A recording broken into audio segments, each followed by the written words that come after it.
So, officially, welcome everybody to this, our fifth interterritorial dialogue. On this evening or morning in the Guam and Northern Marianas, and still morning, right, Ken, in Hawaii? Yeah, it's about 12, I think. Let me see. Yeah, Yes. 12:08. Yes. Just past 12. I just got here back to Hawaii. Good, good, good. And we are having a conversation amongst people, community directors, and Ken from every territory about what happened in the summit on U.S. colonialism that we held in New York City last October 25 and 26. And it's just a conversation to try to explain those attendees about what took place and what were our impressions. And let's begin introducing everybody. So let's start with Hadia. Can you introduce yourself to the people that are watching? Good morning, good evening, everyone. I'm Hadia Soar. I'm based in St. John, United States Virgin Islands, but also I want to begin by saying thank you to my fellow community directors, as well as Annie and Neil and Ken for joining us. It's really a privilege to be able to have conversations around self-determination for all of our U.S. territories and conversations that have us in networks of solidarity. I'm the community director for the Virgin Islands, and in the day, I'm the director of the Virgin Islands Caribbean Cultural Center at the University of the Virgin Islands, as well as a co-founder of a land rights and cultural heritage preservation nonprofit in the Virgin Islands called St. Janko. And so it's really a privilege to be able to be in conversation with each of you. Thank you, Hadia. And before I continue, I had to introduce myself. My name is Adi Martinez. I am the co-director of Right to Democracy, and I am from Puerto Rico. And I had to share with all of you that are watching that there is translation of this activity. You can go to the menu below, and where you see the little world icon with interpretation, you press that icon and you will see that you can change to English or to Spanish depending on the language you prefer to hear. If you can understand English and Spanish both, you can just stay in the original channel. But let's say if I switch to Spanish, you can hear the translation in English, in the English channel. So I'm going to switch to Spanish now to explain to my Spanish-speaking audience. Para la audiencia que está escuchando, bienvenidos, bienvenidas. Mi nombre es Adi Martínez, soy codirectora de Right to Democracy y tenemos una opción de traducción. Está en el menú abajo. Tienen que presionar el icono que tiene el mundo pequeño y seleccionar español, Spanish, para poder escuchar la traducción al español. Si usted entiende inglés y español los dos, pues se queda en el canal original. Pero si quiere entender mejor lo que se habla en inglés, o si yo cambio al español y usted solamente entiende inglés, pues puede utilizar la opción de traducción. Bueno, I'm going to continue in English. Let's move on then to Sheila. Sheila. Hafide Tiro, Kasalelia Menko. My name is Sheila Jack Babauta. I am the Community Director for the Commonwealth of the Northern Mariana Islands. We are part of the same island chain as Guam, our sister island, with a different political status, but we are from the same island chain, the Mariana Islands. And I'm very happy to be here, very happy to share our stories from the summit in New York City. That was a long, long way from home. And I am so happy to be a part of the Right to Democracy. I am a former politician. I'm a community organizer. I'm an Indigenous Chamorro Quantapian woman here on the island of Saipan. And so I look forward to our conversation today. And thank you so much for bringing us together, Addie and Neil, and the Right to Democracy. Sure. Sheila, in this informal way that we are having this dialogue, can you tell us, the audience, which two of the images here are of languages spoken in the Northern Marianas? Yes, so the Chamorro and the Carolinian communities are two of the officially recognized indigenous groups in the Northern Mariana Islands. It is not the same as in Guam, our sister island, because we have different local governments, but we recognize the Chamorro and the Carolinian as our indigenous peoples, and that language is in the Chamorro language and in the Rafalawash language. Thank you. Thank you so much, Sheila. Hello, Sarah. Can you introduce yourself? Yes, buenas and hapa day, everyone. My name is Sarah Thomas Nedaduk. I'm the community director for Guam. I share Sheila, my partner here in the Marianas Islands, sentiments about how honored and blessed we feel being part of Right to Democracy. So I'm looking forward to the conversation today. For those of you who I have not yet met before, my background really is in the field of social work and human services. Spent many of my decades of years actually working with grassroots, our people on the ground, our most vulnerable populations. And I also previously taught at the University of Guam and Guam Community College, and have also worked with nonprofits on Guam and in our region and in the greater Pacific through Pazuta and Piango. So very exciting to see what our next steps are and how we move forward to capitalize on the great energy we experienced in New York at the summit. Thank you, Sarah. Can you tell us which one of those signs, you can tell by the color, is in Chamorro? Uy. Uy. That. Oh, it's the Sheila. It's the orange. Yeah. The orange one. And then the blue one is in Rafalawash. Rafalawash. Yeah, So Carolinian. that leaves us the yellow one from our fifth attendee. Andrea Samoa was not able to join us today, but Ken Iono very graciously agreed to represent American Samoa in this conversation as he participated in the summit. Ken, can you introduce yourself, please? Aloha and talofa. And wow, I want to thank you, Addie, Neil, and everybody. I just really appreciate and thankful of your work. Um, um, I realize if I introduce myself, as most of us marginalized communities that within the United States, jurisdiction, I guess we all have many hats to wear, and it's because of our size. Um, I'm definitely not the smartest of the three of us, Andra and Joe, to to represent our group, but I'll try. Uh, and I work with both Samoa, um, American and Western Samoa, but mostly American Samoa in so many different ways, as an educator in the schools and the university level, but mainly in the media. I started the media in the 80s, 1980s, mainly because of what we're talking right now, right to democracy and colonialism.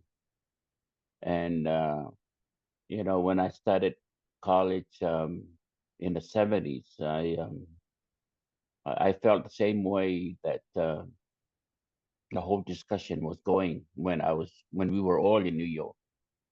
And that's why maybe some of the younger people kind of you know uh, felt that every time they say something, I said we need to do that right now.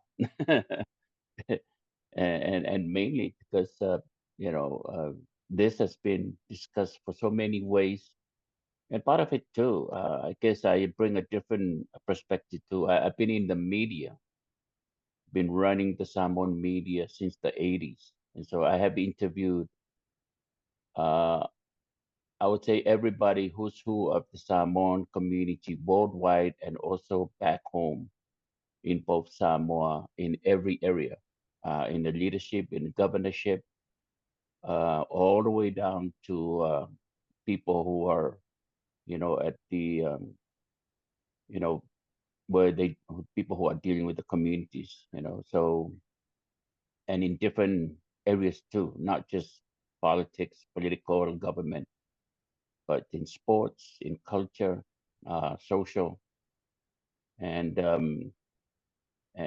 private business too.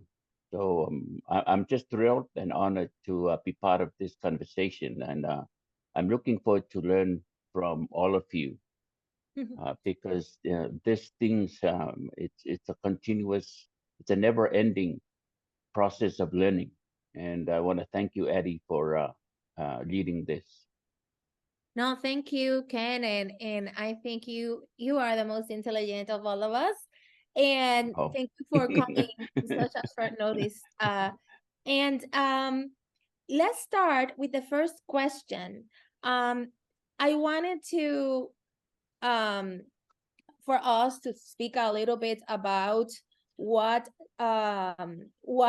this experience was like for all of us, and just to describe one moment that was the most meaningful one. I think that as the organizer of this event, and going through all um, this energy that you go through when you're planning an event and you're so concerned to have everybody get there, and being able to, that first day, standing in that room and seeing everybody that was from around the world coming to get together in this room with us, I think that was the most significant moment for me. And I really appreciated, as a Puerto Rican, that to share, of course, and hear all the introductions and the way each of the territories conceptualizes its situation and its relationship with the U.S. One of the first activities that we did, where we drew those pictures, we can see here, it was the first day in the summit, and we were getting to know each other. And we drew these wonderful pictures about what we wanted to bring in terms of our relationship as a group with the U.S. And we divided by tables where we had 15 people from Puerto Rico, and we had, I'm not saying the correct numbers, but it was around 7 or 6 people from the Virgin Islands, 7 or 6, I think it was, from the Northern Mariana Islands, and 7, I think it was, or 8 from Guam. And then we had 3 wonderful participants from American Samoa. We divided the tables, and I remember very well that the Puerto Ricans were like me. We were sort of like flabbergasted. We were like, oh my God, like all these people here are sharing so much energy with us right now, and we just started. And when they got together in the room to make their picture, it was 15 people from Puerto Rico, but they were from different, different perspectives and different ways of thinking. And they were looking at each other, and they were like a little bit paralyzed at first. And I went to the room and I was like, mi gente, let's get this going. And they were energized, and they started making their drawing and speaking about how to depict the relationship between Puerto Rico and the US. And I think for me, also as the organizer, but also as a Puerto Rican, it was just so enriching to be able to speak about our relationship with the US in ways that were not concentrated. How do we show others makes us be able to sit in a table, not think about stuff that usually divide us, and try to show others that are sharing our same situation what we are going through. And that exercise was a very meaningful one. And the other, but I will share that later. The other perspective as the organizer that was very meaningful for me, I think, was sharing this activity with my co-director, Neil Ware. Neil Ware is from Guam. Neil Ware and I, we went into this activity knowing that it was going to have a lot of energy. But I cannot tell you how many times, especially in the times where we realize how true the connection was between the territories and how powerful it was, our tears welled up.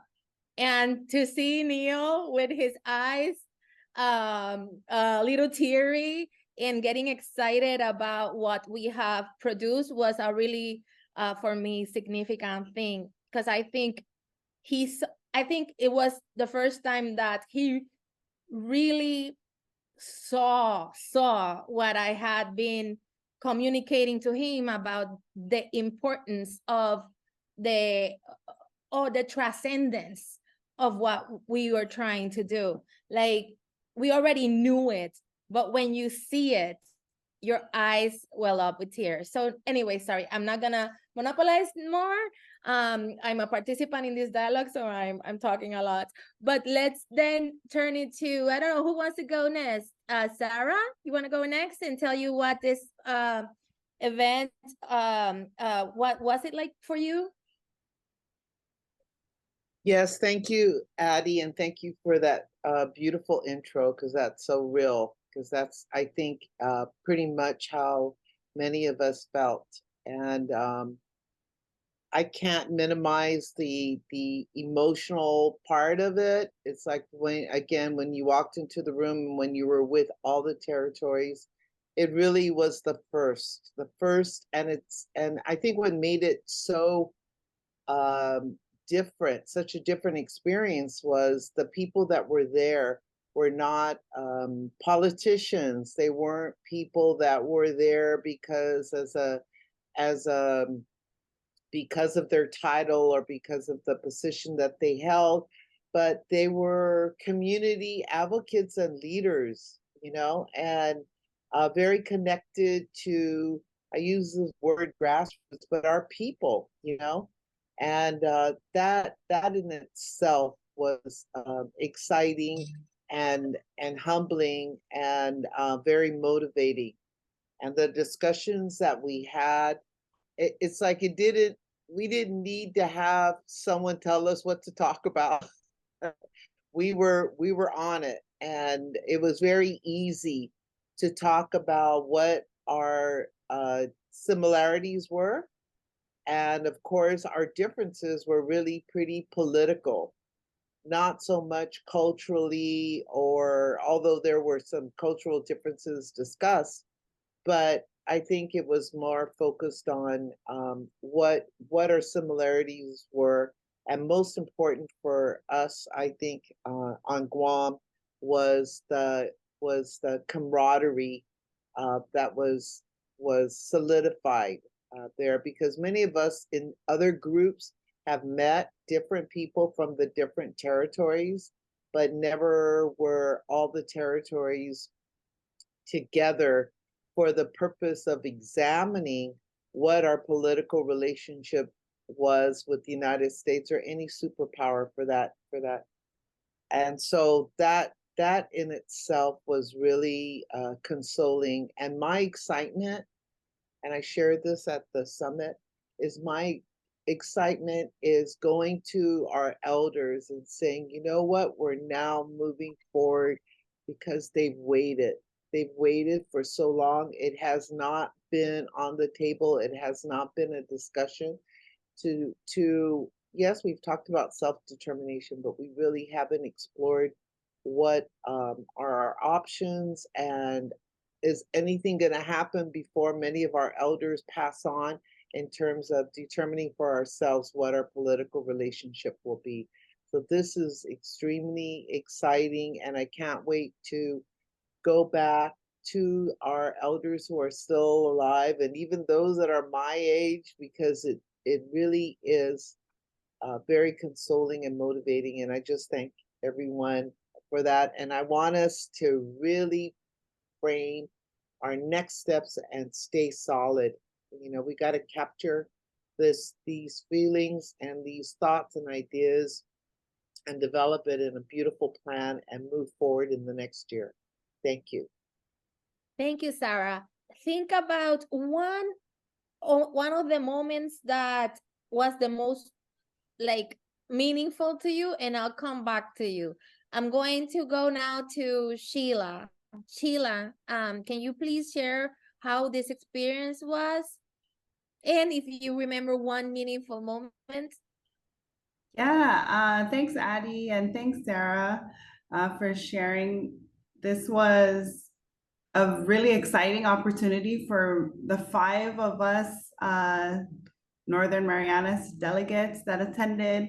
It was really amazing that all 5 of us could attend, all in different industries and different areas of our community here in the CNMI. And so we traveled a long way, like many of our brothers and sisters from the territories, and you know, crossed the entire Pacific Ocean, and we crossed the entire US continent to be together. And so it was really just amazing that the Right to Democracy was able to coordinate a summit like this, bringing us from all over the world. And I totally agree with Sarah that the group of people that came together, it was so diverse, you know, the cultures, the backgrounds, the ages, and we were able to share so many stories and experiences together and made it even more meaningful.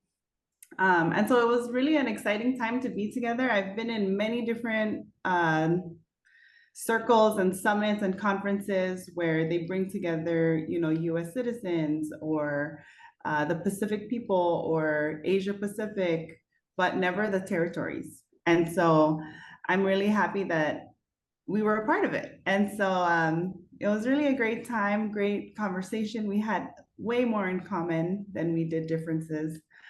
But really the one meaningful moment that I wanted to share was actually something that happened outside of the summit as we were transitioning to the new space at the Ford Foundation Center. Ken, Joe, Lorelei, and I made a side stop to the United Nations headquarters. And that was all thanks to Ken because he wanted to stop by. And so we made our way there to take a look at the headquarters. You know, we didn't have time to go inside, but as we were walking and looking at all of the flags outside, there were no flags for the territories. And that was like just another, you know, eye-opening like experience that made me realize why we were there. Because as a territory, we are largely invisible. In many conversations, in many spaces, we are invisible. And coming together was a way for us to increase visibility, to uplift our stories, you know, and to really make this connection across the globe. And so I'm really grateful for the summit because it allowed for not only all of us to connect, but for us to have these experiences on the side, you know, being in New York City and being near the United Nations headquarters. We got to see a Broadway show, you know, all of the other benefits of coming together was so meaningful for me, and not seeing our flags represented, it really made me feel like this sense of motivation, you know, to just keep going, because ultimately that is the goal for us here in the Marianas, is to have a seat at the table, to have a voice in decision making that impacts us very closely when it comes to global decisions, to working alongside major superpowers of the world. And that was a very like physical visual. It was a visual that really stayed with me. So thank you so much. sharing. Thank you too. Talking about visuals, I'm sharing these pictures and these slides from a summary of the summit. This summary is on our webpage, just so if you wanna, the listener wants to look at it with more detail. But I wanted, as Sheila was speaking about the diversity, just wanted to show you all the people that were there on the first day. This is the first day of the summit. That we were the people from the territories getting together and working together. Sarah, were you able to think about one of those special moments? Yes. I think that one moment when we all got together and we said reunification with the Marianas and unification with the territories starts here and starts now. That was like, wow.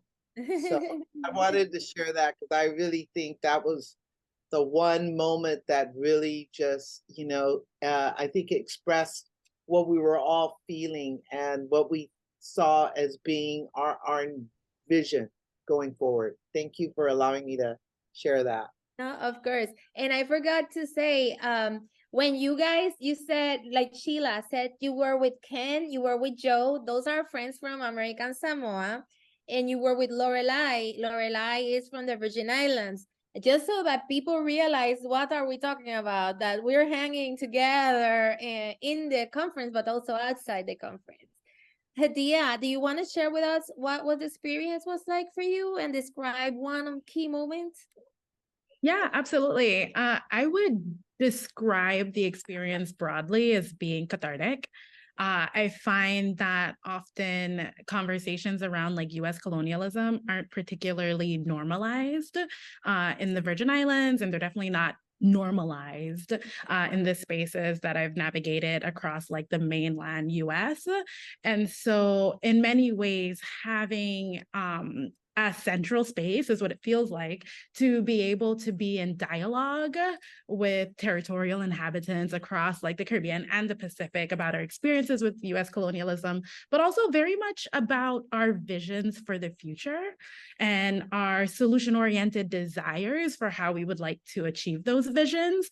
Really felt cathartic because it almost felt like we can see a pathway forward, and having that level of like solidarity, but also clarity of vision and that willingness to be in communication with people who share experiences with oppression that are not widely recognized was something that I found particularly useful. But also, I have to say that what I really adored about our summit and our time together was the opportunity to like center ourselves. And I find that often, you know, sometimes when we talk about like self-determination, there's a way in which we get oriented to the metropole and to the colonial powers very clearly. early, and some of that is systemic and some of that is hegemony. But I really appreciated being able to gather together, and in doing so and in being in dialogue, it really felt like a centering of ourselves and our experiences as quote unquote colonized people who really desire self-determination. And so I'm going to cheat a little bit and say that I didn't specifically have like one moment. I'm combining two moments. Okay. My combined two moments are, one, when we made our illustrations about our experiences with US colonialism, and delegations from each of the territories had the opportunity to present, I was just so utterly struck by our experiences with US militarism across the Caribbean and the Pacific, and specifically the violence, but also just the kind of insidious violence of US empire, and how we don't often have spaces to be in conversation with one another about those experiences and what that type of psychic terror is like. And then the other moment was actually before we started on the first day. Several women from, I want to say, almost every US territory, we stood in a circle and recognized that we were like all wearing jewelry. Specifically, I want to say from the Virgin Islands, and I'm going to show you like some of the pieces really quickly.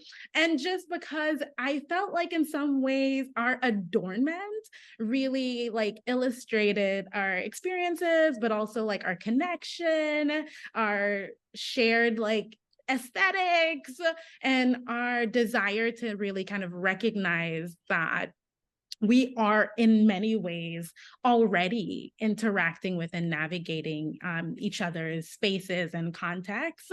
And so I really appreciated that moment of being able to be very human, quote unquote, in a way, and to talk about like who we are through our visual and like aesthetic expression.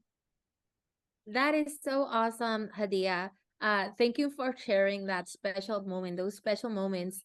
I'm sharing now a slide about that first part of our conversations where we identified the challenges and the opportunities of coming together and working together to confront the colonial framework. Because I remember when you were saying that you guys don't speak so much or don't have those spaces to speak about colonialism that much. In Puerto Rico, in my perspective, we speak a lot. The colonialismo and what it implies and whatnot. I grew up with that here in Puerto Rico. But the way we were able to talk about it in the summit was different. Okay, I'm gonna switch to Spanish, guys. So if you want to understand, you can go to the little ball and switch. Pero para mí fue como si nosotros pudiéramos echarnos para atrás un poco y ver la realidad del colonialismo desde una perspectiva totalmente distinta, desde un lente más holístico, en vez de estar como con las gringolas que tenemos como puertorriqueños, puertorriqueñas, que siempre estamos pensando en el colonialismo implica que tenemos que tener un resultado de la autodeterminación, ya sea independencia, estadismo y cómo estadidad o libre asociación, y cómo eso hace que nuestras conversaciones sean tan difíciles. Pues para nosotros, en el Summit, fue como que vamos a ponerle una pausa, porque es que cuando estás con los otros territorios, tú entiendes que el colonialismo, tenemos primero que lograr el reconocernos y el que nos reconozcan como colonias, que reconozcan y admitan que tenemos estos problemas o esta situación de opresión y que nos han dividido. Entonces, en este slide se expresa que para todos los territorios, uno de los retos más grandes, todos en común, los retos más grandes que expresamos es esa falta de conocimiento sobre la situación del territorio, esa falta de reconocimiento de que existen colonias en los Estados Unidos y esa completa actitud de a veces por conveniencia, a veces por ignorancia de que no nos importan los territorios porque no somos importantes. Esa actitud que se comparte por personas en Estados Unidos y por líderes que se suponen que tomen las decisiones. Nada, quería expresar eso en español para mis amigos y amigas en Puerto Rico y I'm gonna switch back now to English to keep on with the dialogue. Ken, do you want to share with us, please? Can you share with us what was your experience like, and the most important, like one of those moments that was that special moment? Are you referring to me, Addie? Yes. Oh, okay. Well, thank you. There were many special moments to me. Just by seeing you guys was an awesome moment for me. Um, and I hope I can say this properly. But I know when we went to Sheila over, I said, let's go to the United Nations, and part of it to, I just wanted to be there. That's where the world meets. And as you mentioned, their flag was not there. And it was funny also with my experience with Joe. I said to Joe, I'm going to go there and take a picture in front of the Samoan flag. And he said, well, make sure, you also take a picture, under the American Samoa flag. And I said to him, Joe, there's no American Samoa flag here. It's under the United States flag. And that's another also important, but uh, interesting, because a lot of people from American Samoa, not their territories, don't really grasp the the the impact of decisions that other people make for them. And I was impressed, and I love it when the majority of the conferees are were indigenous color people there in New York. I always felt that conferences that I've been to, there's too many people who are there uh, for their academic exercise and not feel the need and the urgency that I felt as a um minority.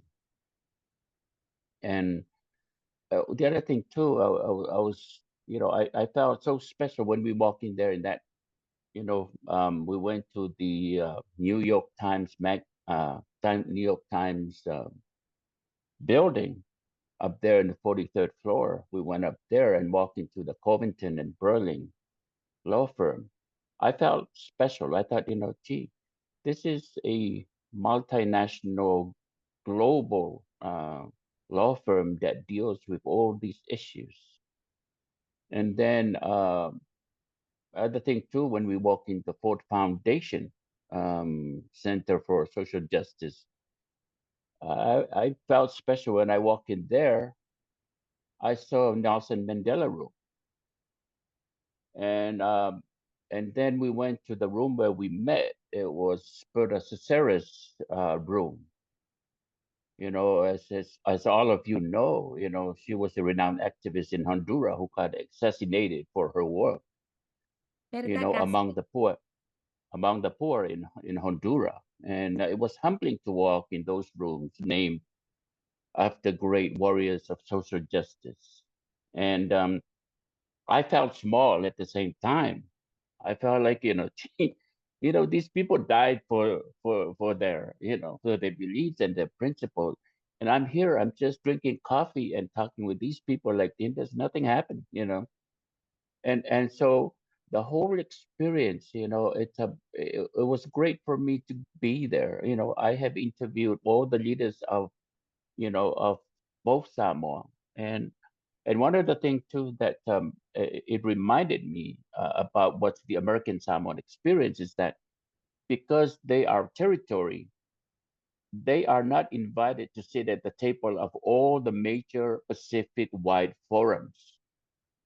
So they're never there. They're not in the South Pacific or the Pacific forums or the Pacific Economic Forums or all these affiliated associations around the Pacific.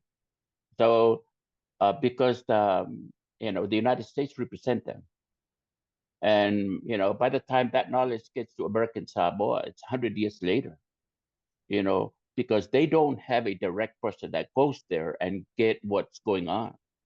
And the other thing too that really interests me, because after the meeting, I had to individually go and meet with people that I felt was important and wanted to get their views.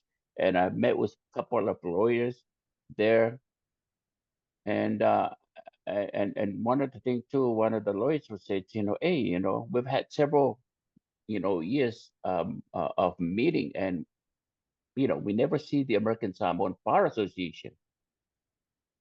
And I just felt like, wow, this is news to me. And I think it's also going to be news to American Samoa because I have a feeling most of these people went to New York and play golf there because this is my experience with a lot of people that I interview in politics and in government. And I don't want to be political, but those are the people that make decisions that affects people that live in the territory, like American Samoa. So anyway, I didn't mean to take too much of your time, but I appreciate and love what I'm hearing from everybody. And thank you, Addie, for inviting Sure. me. No, thank you. And we're gonna circle back to you, Ken.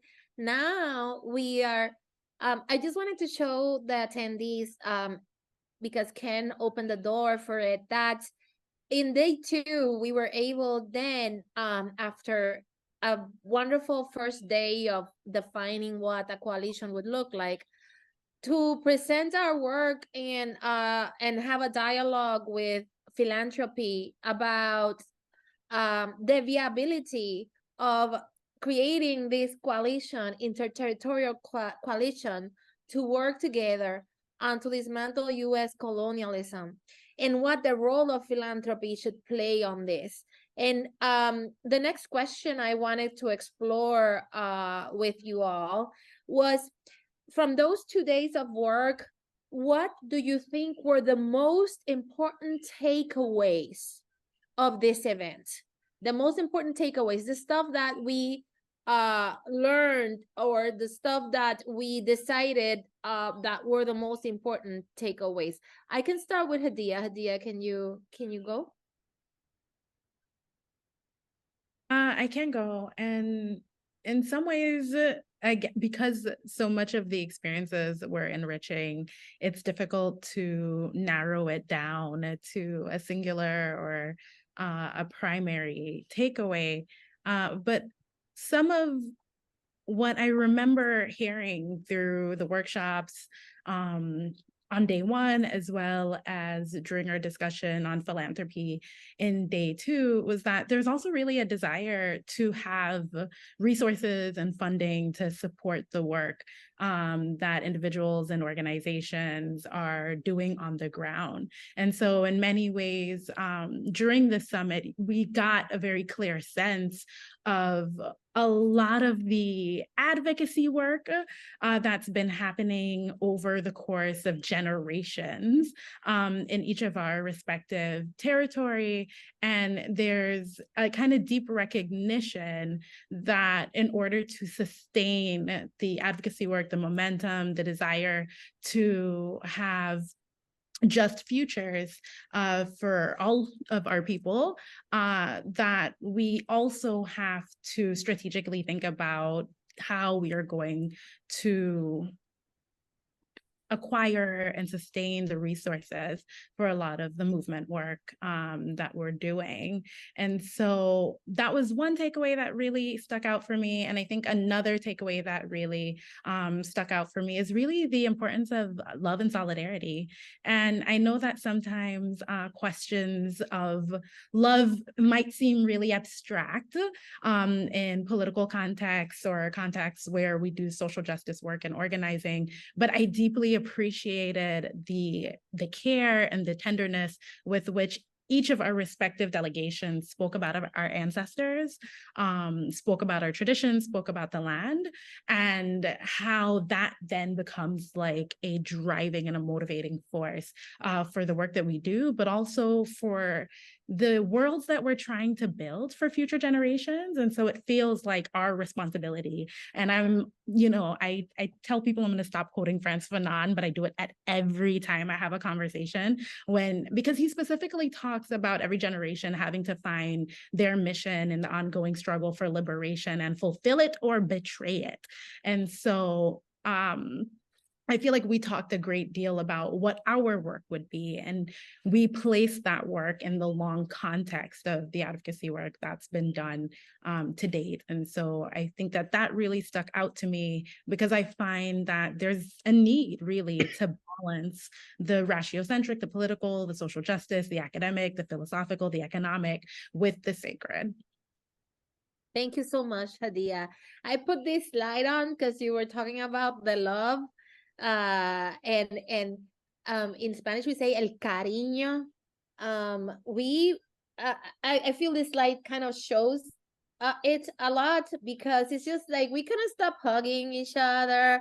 We couldn't stop just like crying together when stuff, when we heard other people going through what we know, and it's kind of it's kind of like you feel it from the inside. It's something that you've lived through it, and so it's a different way of identifying. It's like it's in your gut, and it was really powerful. Sarah, do you want to share what were the main takeaways in your opinion of the activity? Yes, thank you. I'm already tearing looking at these pictures and listening to you all talk, because it really was very moving. And I think for me, what was really significant at the summit was I felt like it was very liberating to come to that realization that we didn't need permission from Congress or from anyone to have these kinds of discussions about where we were going. It was like no one said, okay, you guys have to get together and do this, or I'm giving you, or we are giving you permission to do that. And I think that was just, for me, very liberating for us to embrace that the power was with the people, really, and that we represented our people, and we're going to go back and mobilize our people so that they understand that our future is in our hands, and that we don't need to leave it to somebody else to tell us what's going to happen and how it's going to happen, but it really is our responsibility, and it's our initiative. And so for me, that was really, as I said, liberating and motivating. You were actually in one very important panel. I'm going through the pictures here. It was a panel about what organizations, nonprofits in the different territories are doing, and what with narrative and cultural change and undertake. And then also after the summit, an article came out co-authored by you about the role of philanthropy in supporting this work. And I really think that one of the biggest takeaways, other than the ones that you have mentioned, has been what is that has to happen for systemic change, for ending colonialism will undertake. And part of what has to happen is that philanthropy has to recognize the importance of democracy in the territories, not only as a problem of the territories per se, because yes, the territories have been undergoing oppression and all the issues related to oppression for centuries. But it also means something for the culture and the way governance is in the United States. Democracy and colonialism cannot coexist. And philanthropy has a very big role in if they want to solve specific issues or issues that have to do with climate, issues that have to do with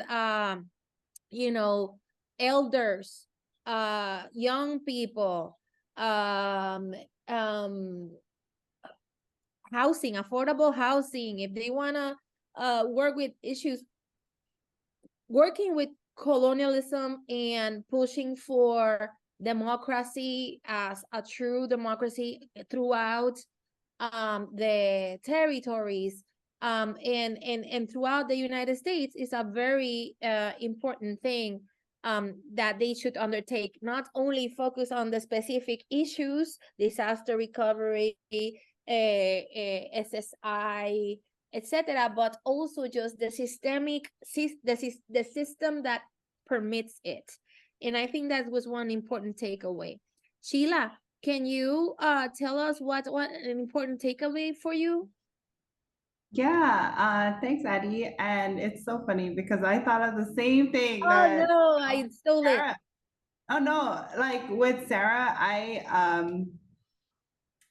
thought the same thing of how we can gather ourselves. We can connect ourselves and we don't have to wait for a government or any elected official, to tell us or give us permission to do that. We can lead the way and we can make connections, and it's really empowering. Some other takeaways were that the sharing of experiences and our stories was way more effective and such a gentle approach.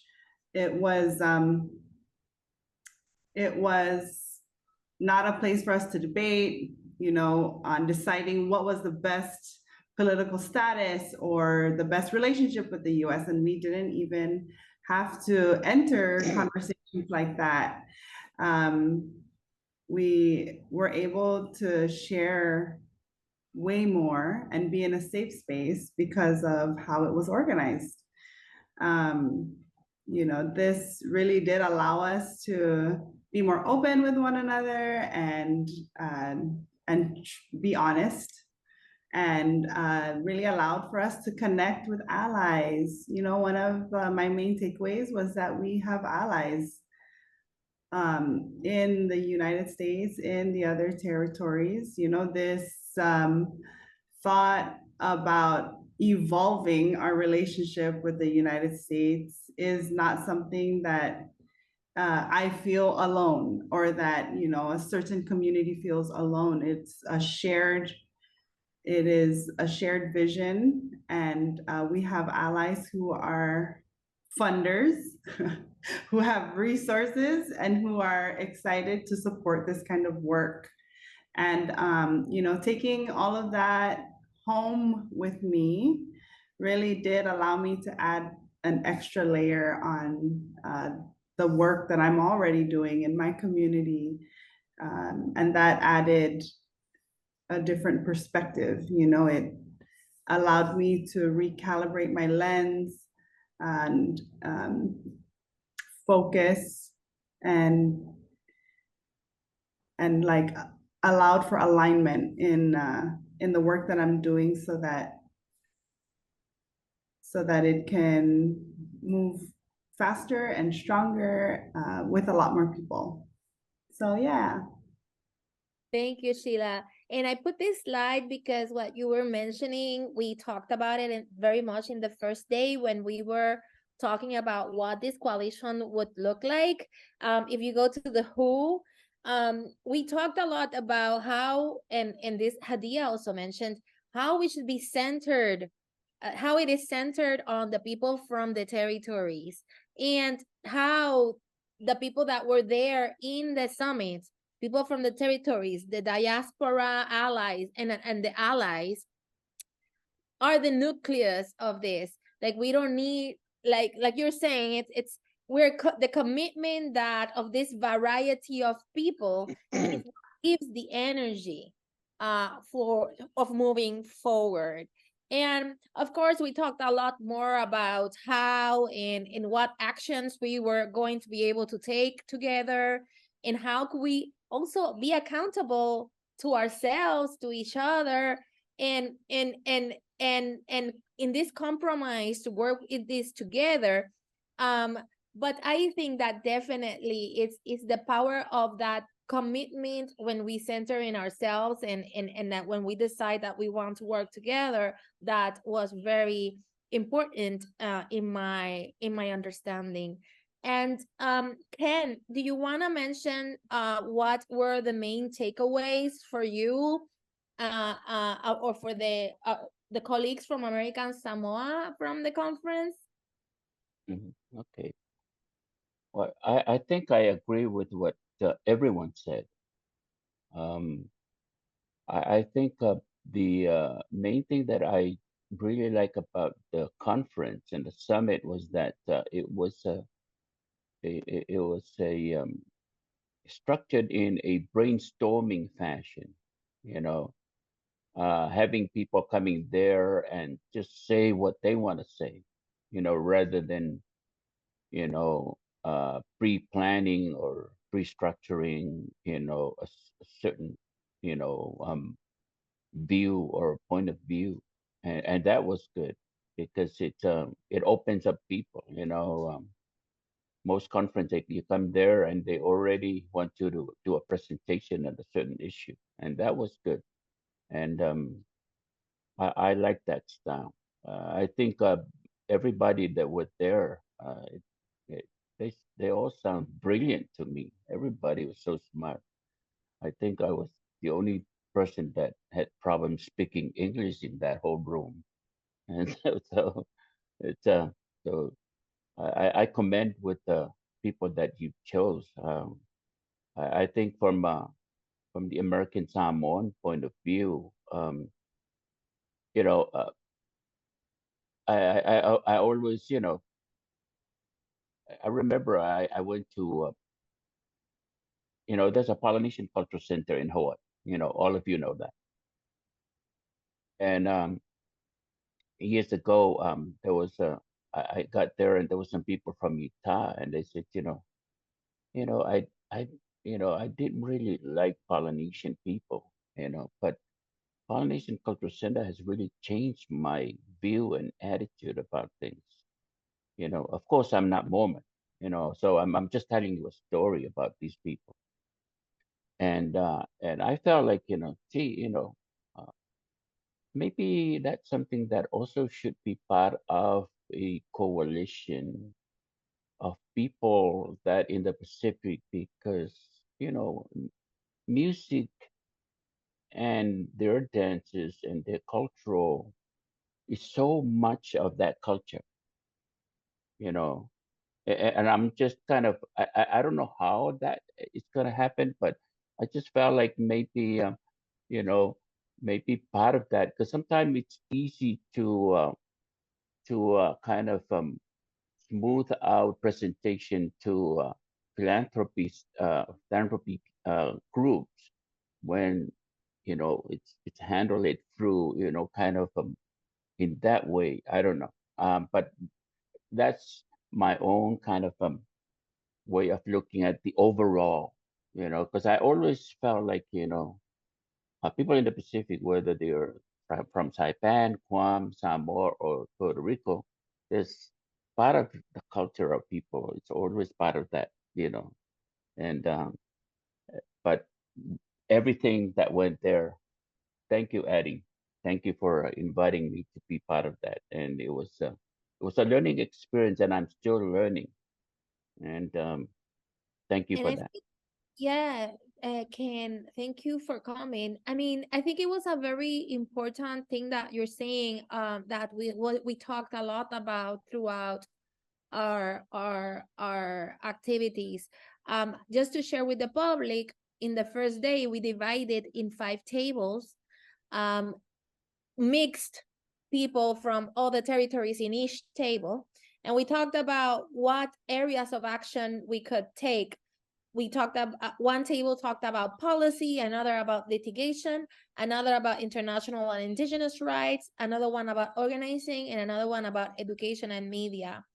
And definitely, uh, the part about how can we bring our specific cultures into these strategies, and how can we use culture in the territories as a unifier and not as a divider, was always present in those conversations when we were thinking about strategies. And I remember in the education table, they talked a lot about how can we develop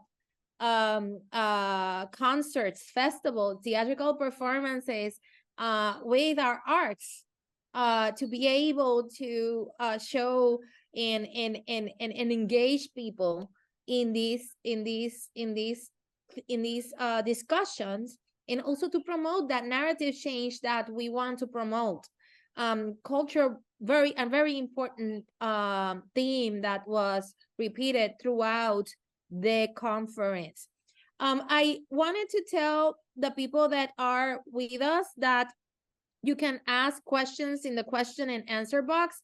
Let me see if we have any questions. No, we don't have any yet, but if you are connected and you want to ask something to the panelists, please do it on the question and answer box, and we will definitely attend to it.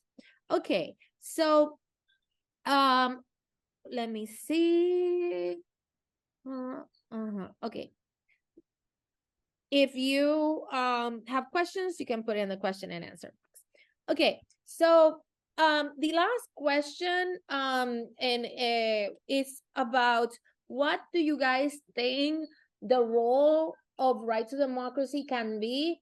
And before expanding on it, I wanted to share this slide. This is what we committed to do as right to democracy.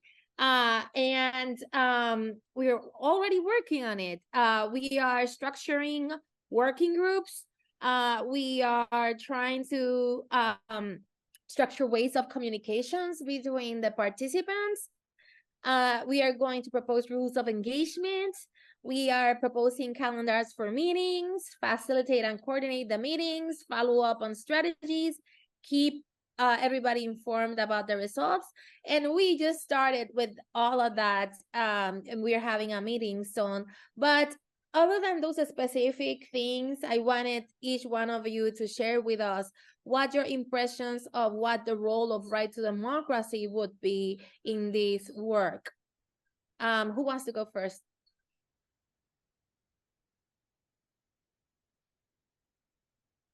Yeah, I can go first. I think that I'm so glad you shared this slide because before seeing this, thinking about, right to democracy's role has been everything that right to democracy has been doing already. Creating spaces for us to connect, like just having the space to do it and encouraging us to make time to connect like we're doing today is so valuable, so beneficial. And so allowing us to connect through conversations like this, through projects, through art competitions, Right to Democracy is really allowing the pathway for all members of our community, all ages, all sectors to connect on different ways. I mean, in just the past couple of months, we've already had veterans connect. We've had philanthropists connect. We've had, community directors connect. So allowing for those connections to be made and flourish on their own is happening already. And it's really a beautiful thing to witness. So I really do see Right to Democracy serving as a hub, like this hub, this main organizing space where you are taking care of calendars and meetings and, following up on strategies and collecting the information and the data and keeping it in a safe place for us to access, and allowing funders and others who are interested in supporting the work to access this information as well, so that at the end of the day, the resources can be funneled to the territories, directly to the communities that are impacted, directly to the community leaders who are ready to take the work to the next level so that we can keep making progress and moving forward. Thank you so much, Sheila. And we have a question in the chat, and maybe we can answer it while answering this question about the role of Right to Democracy. Let me see if I'm not sure I understand it 100%, but it says that, will this group be scrutinizing information and arguments from opponents of permanent decolonization for any of the territories? Yes, I can venture like a quick description of what we do as an organization in Right to Democracy to answer that. So what our goal is to create a movement to confront the colonial framework that exists without having to go into the results of self-determination. So in a nutshell, what that means, because I know it can be, these words mean so many things and can be so expensive. So when we say confronting the colonial framework, we're talking about there is a legal framework that was created that legitimizes the governance of the United States in the territories, and it was a legal framework created by the Supreme Court of the United States. And this legal framework makes it acceptable to, or at least to the US government, it makes it acceptable to hold the territories as unincorporated territories and have plenary power over them, without those territories having any say or agency on what is happening. And that is what we refer as to confronting the colonial framework. So if you're talking about people that want to keep the territories in that position of being under plenary power of Congress and being subjected to unilateral decisions and not having any agency, yes, we are going to be confronting that and trying to push changes in narrative as to that is what exists right now, and it is not acceptable. And self-determination should be something that has to happen and has to be a compromise of the US for it to happen. I don't know if other people want to go a little bit more into it. I can leave Sarah or whoever wants to go to tell what the role of Right to Democracy you see, or Hadia or Ken, in this work. I don't mind going next. Thank you so much. And thank you for that good question and that excellent response, Adi. And I just want to say that when we think about what the role of Right to Democracy is, it's all of the things that are up there right now. But for me, most important is Right to Democracy is an opportunity for us to to educate not only our youth and as I said earlier, letting our Manupku know, hey, guess what? We're going to revisit self-determination because it's not something that has really truly been put out there. Although we do have a commission on self-determination, which I think we should partner with, as well as all these different groups that are out there. That's actually one of our next steps with our Guam team, is bringing all of them together. I'm pretty sure we're all not going to agree on everything, okay? Because everyone's got different perspectives. But I think we have a space there, and that space is more of neutrality and facilitating dialogue, which is, I think, critical.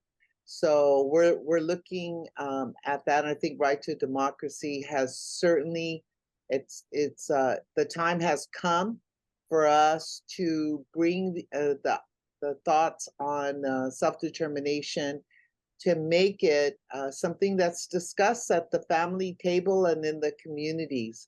So that's what's really exciting, is that we will now be talking more about and taking a look at all the different ways we can get to our young people, to our older people, and to just our general population about something that really hasn't been spoken about, and that is claiming our right to self-determination.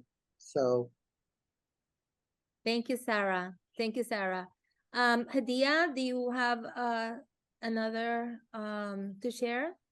Yeah, I would say that so much of what I'm going to say likely echoes remarks that Sheila and Sarah have both made. And in many ways, I see Right to Democracy as really being a facilitator of connection, of advocacy, but also of education. And I also noticed that we do have a question in the chat that asks, how can people in the states practice solidarity with the territories?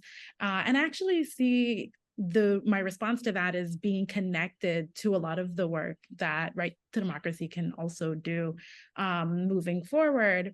And so for allies in the states who are like, how can we be in solidarity with people in the territories? I would say, one, there's always like the education component, increasing one's awareness of the experiences of people in U.S. territories, as well as the challenges that territories face. We have a myriad of challenges around the climate crisis, as well as around militarism, affordable housing, the list going on. And so having allies in the states who are acutely aware of our context is particularly useful. I would also add for that education to be considerate of like decolonial thought as it is grounded in the lived experiences of communities that are affected by colonization, in part because I find that often in social justice spaces, sometimes marginalized voices get drowned out by more dominant models of how to do the work. And so sometimes some of the fears that we find ourselves facing, and I'll speak from the Virgin Islands perspective, is that often allies' voices can quickly overwhelm our voices if we are not in alignment or in agreement around how to proceed with questions of self-determination, solidarity, and addressing many of the issues that our territory face. And so I would say there's a commitment, I think, that's necessary for the decentering of like oneself, but also sometimes the decentering of colonialist or colonizing perspectives in social justice work. And then also I would add that there's a need, of course, for like the redistribution of resources, for also thinking really critically about issues that affect territories at the federal level that we are unable to vote at.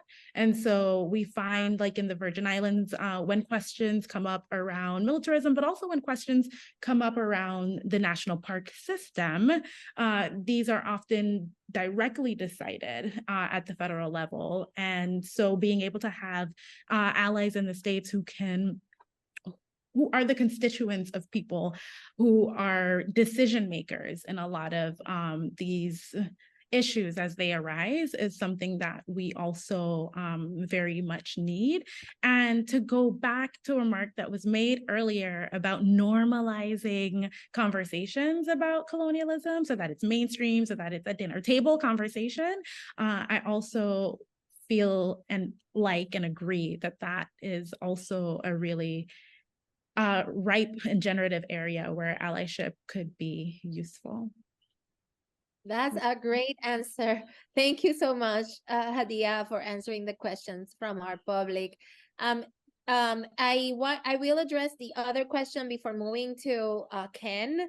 Um, I think the question is around the Puerto Rico Status Act that was presented in the Senate a few weeks ago, and that had already been presented in the House last I think a few months ago. And right to democracy does not go into the results of self-determination as the themes that we look to talk in our or to address the results of self-determination. There is a variety of perspectives that participate in our teams and in our board of directors and even our advisory boards, people that believe that decolonization would be statehood, or that decolonization would be independence, or that decolonization would be free association. What we advocate is for Congress to actually commit for self-determination in the territory. So when you express that Congress says one thing or the other, for us, it's like it is the territory that has to decide, and the mechanism that is presented should come as a mechanism with the commitment of Congress, and also that it is built with the participation of the people in the territories in ways that ensure their self-determination. So like we are not so much into what the result should be, but more about that we should get to a point where we could decide that process and how it looks like. And with the Puerto Rico Status Act, what we have seen is that it has not been approved as yet by Congress. So these discussions are still happening. And for us, it's an opportunity to bring the voices not only from Puerto Rico, but also bring the voices from other territories into the discussion of what all this process of self-determination should look like. I don't know if I answered the question, but we can also talk further. You can email us and we can talk further. Ken, do you have any ideas or takeaways about what the role of right to democracy should be? And I think we're coming up to the hour. Go ahead, Ken. Well, I agree with everybody said, Sarah, Hadia, and Sheila, and you. I'm not sure whether I can add anything other than maybe kind of going around the other way. I think the question too that you address, it's usually framed by American journalists in a kind of patronizing perspective.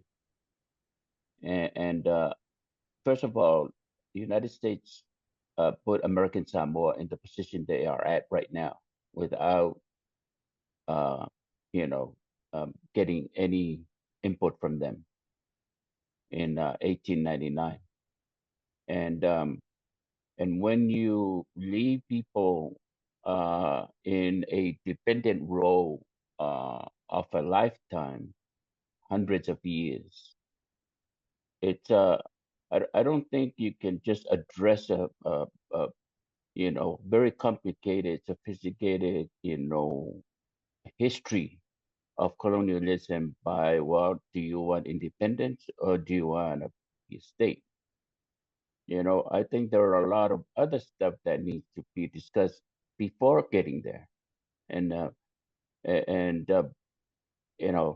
I've gone through this kind of conversation too in years with when I interview people in the Congress, the U.S. Congress, and um, because people in power, in Congress, they have this mobster attitude to American Samoa, and but it's hard to American Samoa to not really have a, a, a, a, a you know an opinion one way or another about those kind of issues, and part of it too is when you take in the majority of a population of an island into working for the U.S. military for decades and generations.